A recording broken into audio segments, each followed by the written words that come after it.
भारत के प्राचीन समय में एक गांव था जिसका नाम द्वारका था। इस गांव में भगवान श्री कृष्ण रहते थे।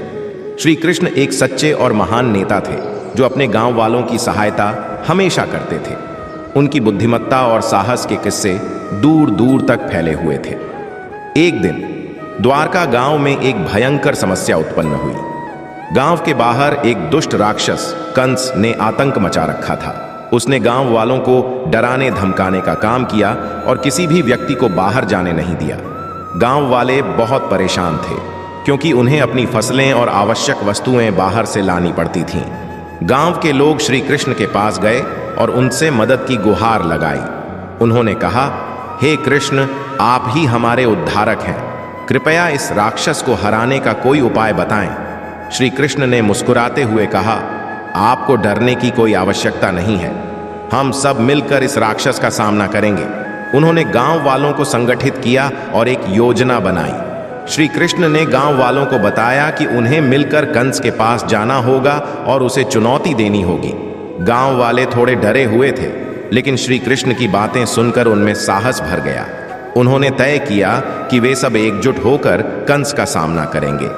गांव वालों ने एकत्रित होकर कंस के दरवाजे पर पहुंचे। श्री कृष्ण ने कंस से कहा, हे कंस, तुम हमारे गांव वालों को परेशान कर रहे हो। यह अत्याचार तुम अब और नहीं कर सकते। हम सब मिलकर तुम्हारा सामना करने आए हैं। कंस ने श्री कृष्ण का मजाक उड़ाया और कहा, तुम एक छोटे से गांव के लोग हो, क्या तुम मुझसे मुकाबला कर सकते हो?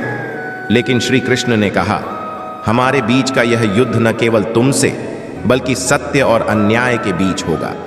गांव वालों ने श्री कृष्ण के नेतृत्व में एक साथ मिलकर राक्षस कंस का सामना किया।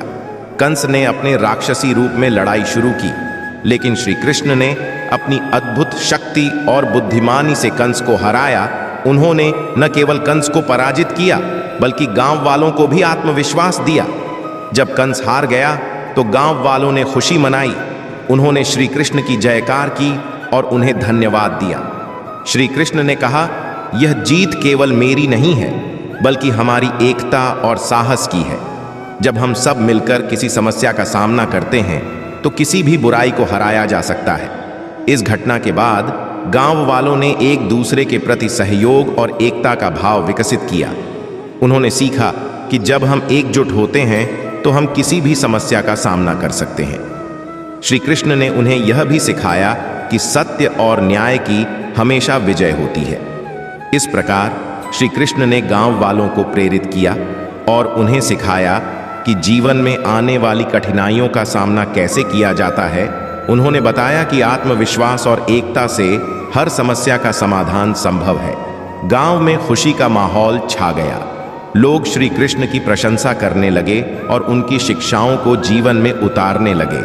उन्होंने समझा कि वास्तविक शक्ति हमारे अंदर है। जब हम एकजुट होकर काम करते हैं, इससे हमें यह सीख मिलती है कि जब हम एकजुट होते हैं तो हम किसी भी कठिनाई का सामना कर सकते हैं। सत्य, न्याय और साहस हमेशा विजयी होते हैं। श्री कृष्ण की तरह हमें भी अपने विचारों और कार्यों में सच्चाई और ईमानदारी को अपनाना चाहिए।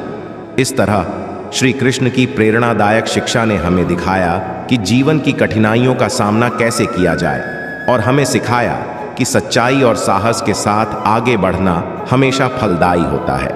इससे हमें यह सीख मिलती है कि एकता में शक्ति होती है।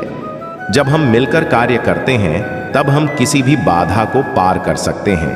अंत में इस वीडियो को यही समाप्त करते हैं। मिलते हैं किसी अगली वीडियो में। राधे राधे।